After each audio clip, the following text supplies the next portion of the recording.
সেই অধ্যাদেশ অনুযায়ী কিন্তু কারোর রাজনৈতিক কিংবা সামাজিক অধিকার ক্ষুণ্ণ করার এখতিয়ার বিশ্ববিদ্যালয়ের প্রশাসনের নাই। দেখেন, গতকালকে আমরা দেখেছি, আমরা বাংলাদেশ জাতীয়তাবাদী ছাত্রদল ঢাকা বিশ্ববিদ্যালয় তার সাংগঠনিক যে কাঠামো, সাংগঠনিক অতীতের মধ্যেই সাংগঠনিক কাঠামো অনুযায়ী আমরা ছাত্রদলের ঢাকা বিশ্ববিদ্যালয়ে 18টি হল কমিটি ঘোষণা করেছি। তো সেই ঘোষণার প্রেক্ষিতে আমরা দেখেছি যে সারাদিন সামাজিক যোগাযোগ মাধ্যমে ঢাকা বিশ্ববিদ্যালয়ের কিছু একদম উদ্দেশ্যপ্রণোদিতভাবে বিভিন্ন রাজনৈতিক সংগঠন এবং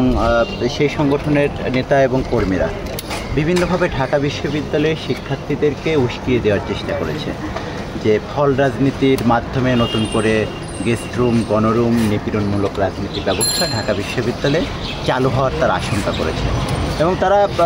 আরেকটি বিষয় সামনে এনেছে যে 17 জুলাই বিভিন্ন হলগুলোতে হলপ্রভোস্টের কাছ থেকে একটি লিখিত স্মারকলিপি নেওয়া হয়েছিল, যেখানে তারা বলেছিল যে ভবিষ্যতে কোনো ধরনের হল রাজনীতি থাকবে না এই ব্যাপারে তারা একটি জেনেছিল। দেখেন, 5 আগস্টের আগে বাংলাদেশে একটি রাজনৈতিক ব্যবস্থা ছিল, যেটি ছিল ফ্যাসিবাদী ব্যবস্থা এবং একটি রাজনৈতিক নিপীড়নমূলক ব্যবস্থা। এবং এই ঢাকা বিশ্ববিদ্যালয়ে সবথেকে বেশি নিপীড়িত হয়েছে যে সংগঠনটি, সেই সংগঠনটি হচ্ছে বাংলাদেশ জাতীয়তাবাদী ছাত্রদল। সেই বাংলাদেশ জাতীয়তাবাদী ছাত্রদলের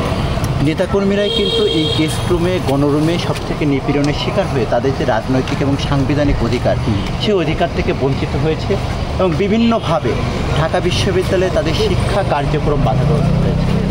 এই রাজনীতির বিপরীতে আমরা 5 আগস্ট পরবর্তী সময়ে আমরা মনে করেছিলাম যে ঢাকা বিশ্ববিদ্যালয়ে প্রত্যেকটা শিক্ষার্থী অতীতের যে গেস্ট রুম, গণরুম এবং যে নিপীড়নমূলক রাজনীতি, সেই নিপীড়নমূলক রাজনীতির বিপরীতে গিয়ে একটু উদার, গণতান্ত্রিক এবং শিক্ষার্থীবন্ধব রাজনীতি উপহার দেবে। কিন্তু আমরা 5 আগস্ট পরবর্তী সময় থেকে দেখেছি ঢাকা বিশ্ববিদ্যালয়ে প্রথমে ঢাকা বিশ্ববিদ্যালয় এবং হলগুলোতে একটি বিরাজনীতিকরণের চেষ্টা করা হয়েছে এবং সেই রাজনীতিকরণের মাধ্যমে শিক্ষার্থীদের যে গণতান্ত্রিক সাংবিধানিক অধিকার, যেটি বিগত ফ্যাসিস্ট আমলে ব্যাপকভাবে বাধাগ্রস্ত করা হয়েছিল শেখ হাসিনার নেতৃত্বাধীন ফ্যাসিস্ট সরকার, ঠিক একইভাবে একটি কতিপয় গোষ্ঠী আমরা দেখলাম যে 5 আগস্টের পর থেকে সেই সাংবিধানিক এবং রাজনৈতিক অধিকারকে পুনরায় বাধাগ্রস্ত করার চেষ্টা করেছে। আমরা বাংলাদেশ জাতীয়তাবাদী ছাত্রদল 5 আগস্ট পরবর্তী সময় থেকে ঢাকা বিশ্ববিদ্যালয় সহ বাংলাদেশের প্রতিটি শিক্ষা প্রতিষ্ঠানে অত্যন্ত সহনশীলতার সাথে শিক্ষার্থীদের যে মনোভাব, সেই মনোভাবকে ধারণ করে আমরা কিন্তু সহনশীল একটি উদার গণতান্ত্রিক রাজনৈতিক পরিবেশ তৈরি করার কার্যক্রম চেষ্টা করে এসেছি, যাতে আমাদের সংগঠন দ্বারা কোনো শিক্ষার্থী আক্রান্ত না হয়। এবং আরেকটি বিষয়, আমরা বিশ্ববিদ্যালয়ে 5 আগস্ট পরবর্তী সময়ে ঢাকা বিশ্ববিদ্যালয়ের প্রশাসনের সাথে আমাদের সাথে যখন আলাপ আলোচনা হয়েছে, তখন ঢাকা বিশ্ববিদ্যালয়ের প্রশাসনকে আমরা অবগত করেছিলাম যে দেখেন, বাংলাদেশের এই ঢাকা বিশ্ববিদ্যালয়ে 5 আগস্টের পূর্বে সময়ে বিগত 17 বছর ধরে যে আন্দোলন আমরা করে এসেছি, সেই আন্দোলনটাই ছিল এদেশের জনগণের যে গণতান্ত্রিক অধিকার, একই সাথে শিক্ষার্থীদের যে রাজনৈতিক বা গণতান্ত্রিক অধিকার, সেই অধিকার বাস্তবায়ন করার লক্ষ্যেই আমরা বাংলাদেশ জাতীয়তাবাদী ছাত্রদল কিন্তু আমাদের কার্যক্রম পরিচালনা করে এসেছি। বা আমাদের এই কার্যক্রম পরিচালনা করতে গিয়ে বাংলাদেশ জাতীয়তাবাদী ছাত্রদলের হাজার হাজার ছাত্রদলের নেতাকর্মীরা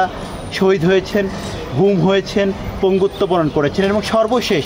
জুলাই আগস্টের যে গণ অভ্যুত্থান, সেই গণ অভ্যুত্থানে বাংলাদেশ জাতীয়তাবাদী ছাত্রদলের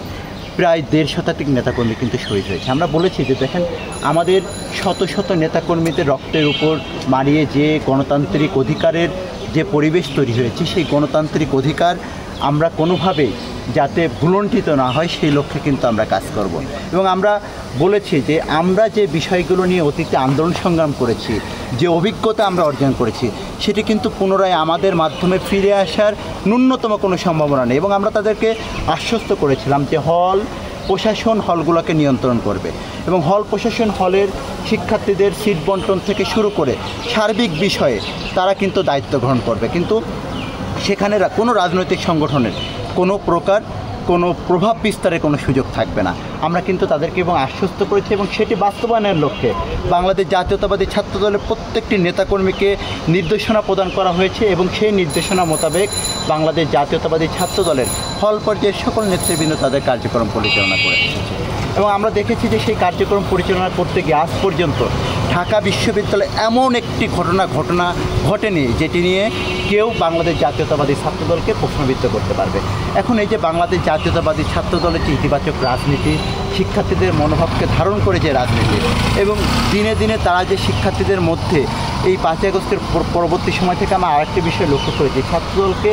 বিভিন্নভাবে টার্গেট করে ছাত্রদল নিয়ে কিন্তু অপপ্রচার করা হয়েছে, এবং সেই অপপ্রচারের বিরুদ্ধে বাংলাদেশ জাতীয়তাবাদী ছাত্রদলের নেতাকর্মীরা প্রত্যেকটি সময় অত্যন্ত সহনশীলতার সাথে ঢাকা বিশ্ববিদ্যালয় ক্যাম্পাসে তারা কিন্তু তাদের রাজনৈতিক কার্যক্রম পরিচালনা করে এসেছে। এবং আমরা কোনো প্রকার কোনো উস্কানিতে আজ পর্যন্ত আমাদের কোনো নেতাকর্মী পা দেয়নি। আমাদের নেতাকর্মীদের উদ্দেশ্যে আমরা বলেছি যে আমরা শিক্ষার্থীদের মনোভাবকে ধারণ করে আমরা ইতিবাচক রাজনীতির উদাহরণ তৈরির মাধ্যমে, যেহেতু বিগত দিনের যে অপরাজনীতি সবথেকে বড় ভুক্তভোগী সংগঠন বাংলাদেশ জাতীয়তাবাদী ছাত্রদল, সেই ভুক্তভোগী একটি সংগঠনের একজন নেতা বা কর্মী হিসেবে শিক্ষার্থীদের অধিকার বাস্তবায়নে এবং আমার যে রাজনৈতিক সাংবিধানিক অধিকার, সে অধিকার বাস্তবায়নে আমাদের শেষ রক্তবিন্দু পর্যন্ত কিন্তু আমরা লড়ে যাব। অধ্যাদেশ যেটির মাধ্যমে ঢাকা বিশ্ববিদ্যালয় পরিচালিত হয়, সেই অধ্যাদেশ অনুযায়ী কিন্তু কারোর রাজনৈতিক কিংবা সামাজিক অধিকার ক্ষুণ্ণ করার এখতিয়ার বিশ্ববিদ্যালয়ের প্রশাসনের নাই, যদি সেটি বাংলাদেশের স্বাধীনতা কিংবা সার্বভৌমত্ব বিরোধী কোনো সংগঠন না হয়। সুতরাং আমরা মনে করি ঢাকা বিশ্ববিদ্যালয়ের প্রশাসন, আমরা যেটা হতে পারে যে হল রাজনীতি নিয়ে শিক্ষার্থীদের মধ্যে একটি নেতিবাচক মনোভাব রয়েছে, তাহলে হলের এই রাজনৈতিক কার্যক্রম কীভাবে পরিচালিত হবে সেটি নিয়ে বিশ্ববিদ্যালয়ের সংগঠনগুলোর মধ্যে আলাপ আলোচনা, সকল শিক্ষার্থী এবং প্রশাসনের মধ্যে আলাপ আলোচনা হতে পারে। কিন্তু এই যে বিরাজনীতিকরণের যে চেষ্টা, এই বিরাজনীতিকরণের চেষ্টা আমরা মনে করি এটি রাজনৈতিক উদ্দেশ্য প্রণীত হবে এবং এটি একটি রাজনৈতিক ষড়যন্ত্র।